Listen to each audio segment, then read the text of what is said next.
અમદાવાદમાં એએસઆઈની bogus NOC મેળવવાનો મામલો. સલમાન એવન્યુ નામની બિલ્ડિંગ માટે લેવાઈ નકલી એનઓસી. એએસઆઈની બોગસ એનઓસી લઈને બિલ્ડિંગની બીયુ પરમિશન મેળવવામાં આવી. અમદાવાદ મહાનગરપાલિકાએ શરૂ કર્યું બિલ્ડિંગનું ડિમોલિશન.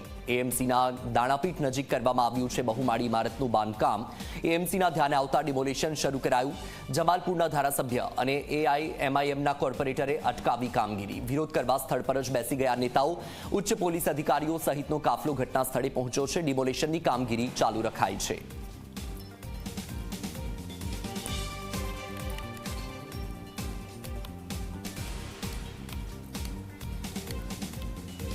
તો અમદાવાદમાં એએસઆઈની બોગસ એનઓસી મેળવવાનો જે મામલો સામે આવ્યો છે તે મામલે વધુ માહિતી સાથે સંવાદદાતા અર્પણ આપણી સાથે જોડાઈ ગયા છે. અર્પણ, એએસઆઈની જે નકલી બોગસ એનઓસી મેળવવાનો જે મામલો સામે આવ્યો છે એ મામલે હાલ શું કાર્યવાહી છે, શું અપડેટ છે?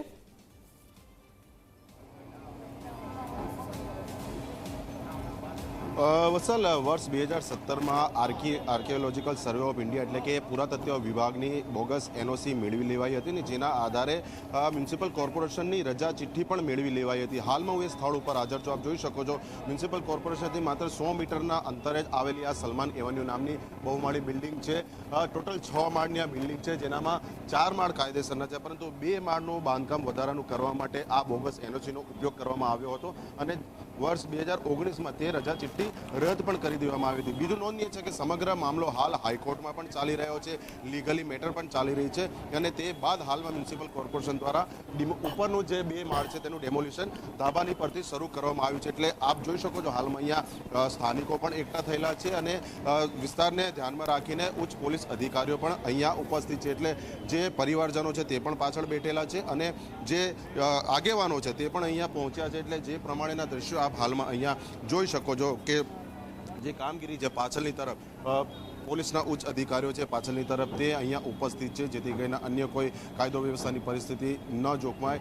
હાલ જે અસરગ્રસ્તો છે, જે આગેવાનો છે, તેમનું કહેવું છે કે સમગ્ર મામલો કોર્ટમાં ચાલી રહ્યો છે ને અમને 1-8 કલાકનો સમય આપો, જેથી કરીને કોર્ટ જે કંઈ નિર્ણય આવે તે બાદ કામગીરી ચાલુ કરો. પરંતુ હાલ એએમસી દ્વારા પોતાના લેબર અને શ્રમિકોને વિવિધ મશીનરી મૂકી અને ધાબે ખડકી દેવામાં આવે છે કે જ્યાં હાલમાં કામગીરી તોડફોડની ચાલુ કરી દેવામાં આવી છે. એટલે ફક્ત 2 માળનો આખો આ વિષય છે જે પ્રમાણેનો તે જોવા મળી રહ્યો છે. એટલે હાલ તો શાંતિપૂર્વકની કામગીરી ચાલી રહી છે. જે પ્રમાણેનો આખો આ વિષય છે, એએમસીની લીગલ કમિટીમાં આ મામલો સામે આવ્યો હતો. ફક્ત એક નહીં, આસપાસના વિસ્તારમાં આવી 4 જેટલી ઇમારતોની રજા ચિઠ્ઠી આપી છે બોગસ એનઓસીના બોગસ એનઓસીના આધારે મેળવી લેવાઈ હતી. એટલે પ્રશ્ન એ છે કે મ્યુનિસિપલ કોર્પોરેશન પણ શું આવા જ્યારે ડોક્યુમેન્ટ તેમની સામે આવતા હોય છે તો તેનું વેરિફિકેશન કરે છે કે કેમ, તેની ખરાઈ કરે છે કે કેમ. એટલે હાલ તો આ મામલામાં પાછળથી તંત્રને જે માહિતી મળી તેના આધારે તપાસ કરીને નિર્ણય બદલી દેવામાં આવ્યો, પરંતુ આ વિવાદ છે ડેમોલિશનનો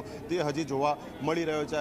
આપ જોઈ શકો છો અહીંયા લોકો એકઠા થયેલા છે અને જે પ્રમાણે અહીંયા અલગ અલગ લોકો જે છે તે હવે અહીંયા જે પ્રમાણે હાલ જોઈ શકો છો હાલમાં જે પ્રમાણે જોઈ શકો છો અહીંયા સ્થાનિક નેતાઓ પણ એકઠા થયા છે અને જમાલપુરના ધારાસભ્ય ઇમરાન ખેડાવાળા પણ અહીંયા ઉપસ્થિત છે. એટલે જે પ્રમાણેના દ્રશ્યો છે, હાલ કોઈ કાયદો અને વ્યવસ્થાની પરિસ્થિતિ ન જોખમાય તેના માટે ઉચ્ચ પોલીસ અધિકારીઓ અહીંયા ઉપસ્થિત છે અને ક્યાંક કામગીરીનો સામાન્ય વિરોધ પણ થઈ રહ્યો છે. એટલે આપ જોઈ શકો છો અહીંયા હોબાળો થઈ રહ્યો છે.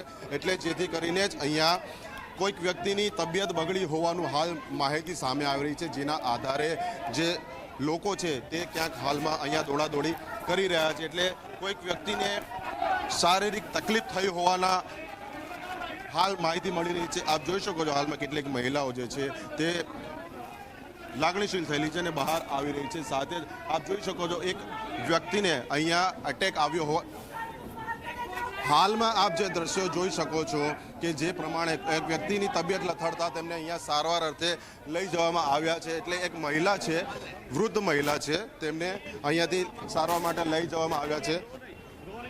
ઇમરાનભાઈ આપણી સાથે ઉપસ્થિત છે.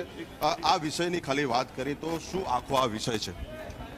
આ જે સલમાન એવેન્યુ છે, સલમાન એવેન્યુના અંદર જે કાયદેસર છે 4 કાયદેસર બનાવેલા છે, ઉપર 2 ગેરકાયદેસર બાંધકામ થયેલું છે 2 માળનું. પરંતુ એ લોકોની અત્યારે ઓલરેડી કોર્ટના અંદર મેટર ચાલુ છે. કોર્પોરેશનના અધિકારીઓ તે કોર્ટના અંદર છે રજૂઆત એ હતી કે ભાઈ અત્યારે 2019થી એ લોકો રહે છે જ અંદર, જે ગેરકાયદેસર માળ કહો છો.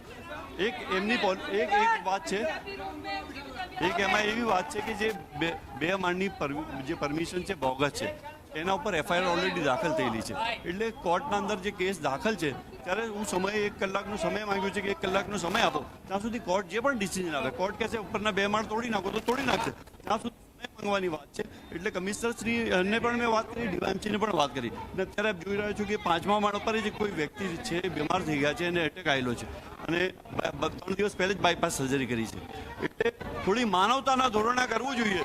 ગેરકાયદેસર બાંધકામ થાય, ગેરકાયદેસર તોડો, એમાં હું એના પક્ષમાં નથી, પરંતુ માનવતાના ધોરણે તો જે પ્રમાણે અહીંયા માહિતી સામે આવી રહી છે કે આ કામગીરી ચાલી રહી છે, એટલે સ્વાભાવિક છે કે તે કામગીરીના વિરોધમાં જે લોકો છે અહીંયા કેટલાકની તબિયત લથડી હોવાની વાત છે. અને એક વ્યક્તિને તો અહીંયા 3 દિવસ પહેલા બાયપાસ સર્જરી થઈ હતી અને તેમની અહીંયા તબિયત લથડી હોવાની વાત સામે આવી રહી છે. એટલે હાલ તો તેમને સારવાર માટે, વધુ સારવાર માટે અહીંયાથી લઈ ગયા છે. એટલે કાયદાકીય પ્રક્રિયા કોર્ટમાં ચાલી રહી છે. અહીંયાની વાત એ છે કે થોડોક સમય આપવામાં આવે, જેથી કરીને કોર્ટ જે નિર્ણય આવે તેના આધારે જો ગેરકાયદેસર બાંધકામ તોડવાની કોર્ટ મંજૂરી આપશે તો તેને તોડી દેવા માટે પણ સંમત છે બધા. પરંતુ હાલ આગેવાનો અને સ્થાનિકો દ્વારા વિનંતી કરવામાં આવી રહી છે તંત્રને કે તેમને થોડો સમય આપવામાં આવે, પરંતુ મ્યુનિસિપલ કોર્પોરેશને પોતાની કામગીરી ચાલુ રાખી છે. બિલકુલથી અર્પણ, હવે અત્યારે ડિમોલેશન કરવામાં આવી રહ્યું છે. જ્યારે નકલી એનઓસી આપ્યું તો ત્યારે શું કોઈ વેરિફિકેશન નહોતું કર્યું, કોઈ ક્રોસ વેરિફિકેશન નહોતું કર્યું? હવે આમાં ભૂલ કોની? કારણ કે જે લોકો અહીંયા વસવાટ કરી રહ્યા છે, આજે આ ડિમોલેશનની પ્રક્રિયા છે, તમામ લોકો આપણે ભાવુક થતા પણ જોઈ રહ્યા છીએ. અને સ્વાભાવિક છે કે જ્યારે વ્યક્તિ ઘર વિહોણા થતા હોય તો એ દુઃખ એ વ્યક્તિ તેની કલ્પના પણ ન કરી શકે. આપણે તો એની કલ્પના પણ ના કરી શકીએ, પરંતુ એ લોકો એને વર્ણવી પણ ન શકે. તો જ્યારે પણ એનઓસી આ નકલી આપવામાં આવ્યું તો શું કોઈ ક્રોસ વેરિફિકેશન કર્યું જ નહોતું?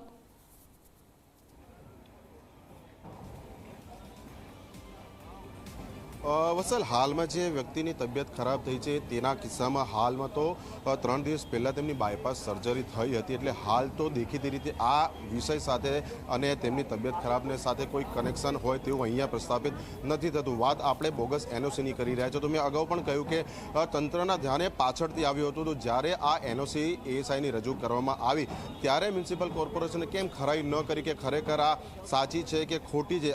દેખીતું છે કે આપણે લગભગ 1.5 મહિના પહેલાં મોરિસ ક્રિશ્ચન નામનો જે આર્બિટ્રેટર બનેલો હતો તેને પણ આવા કોર્પોરેશનની વિરુદ્ધના ચુકાદા આપ્યા હતા અને જેના આધારે જે વિવિધ દસ્તાવેજ જે છે અને કોર્પોરેશનની જમીનો છે તે અન્ય લોકોના નામે કરી દેવાના તેને ઓર્ડર કર્યા હતા. એટલે તેમાં પણ કોર્પોરેશનની જ ભૂમિકા શંકાસ્પદ હતી. બિલકુલ અર્પણ, આપને અટકાવવા માંગીશ. આપણી સાથે સ્ટેન્ડિંગ કમિટીના ચેરમેન દેવાંગ દાણી આપણી સાથે જોડાયા છે ફોન લાઈન પર. દેવાંગભાઈ, સ્વાગત છે આપનું ઝી 24 કલાકમાં. દેવાંગભાઈ, અત્યારે જે આ ડિમોલેશનની ઘટના અત્યારે હાલમાં ત્યાં કામગીરી ચાલી રહી છે અને જે લોકો છે તે લોકો વિરોધ કરી રહ્યા છે અને સ્વાભાવિક છે કારણ કે તેમનું ત્યાં ઘર છે, વસવાટ છે.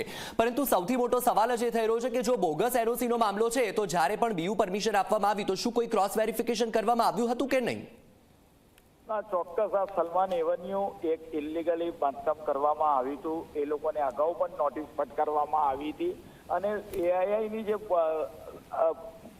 એનઓસી જે લઈ આવ્યા છે એકદમ ઇલીગલ એનઓસી છે.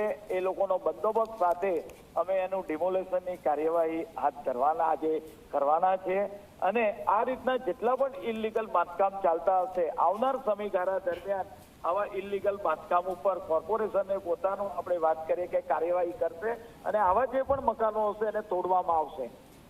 દેવાંગભાઈ, વાત એ છે કે બીયુ પરમિશન આપી દેવામાં આવી તો ASIની જે બોગસ એનઓસી ને લઈને ત્યારે ધ્યાનમાં નહોતું આવ્યું જ્યારે પણ બીયુ પરમિશન આપી ત્યારે કોઈ ક્રોસ વેરિફિકેશન નથી કરવામાં આવતું? આમ બીયુ પરમિશન આપી દેવામાં આવે છે ના, બધે જ વેરિફિકેશન કરવામાં આવતા હોય એ લોકો. તો પછી એક સેકન્ડ દેવાંગભાઈ, જો વેરિફિકેશન કરવામાં આવતા હોય તો ત્યારે શા માટે ખબર ના પડી કે આ બોગસ એનઓસી છે? નોટિસ પણ આપવામાં આવી હતી પરંતુ કાયદાનો ગૂંચવાડો ઉભા કરી અને અંદર એ લોકોને ઘુસાડી દેવામાં આવતા હોય છે.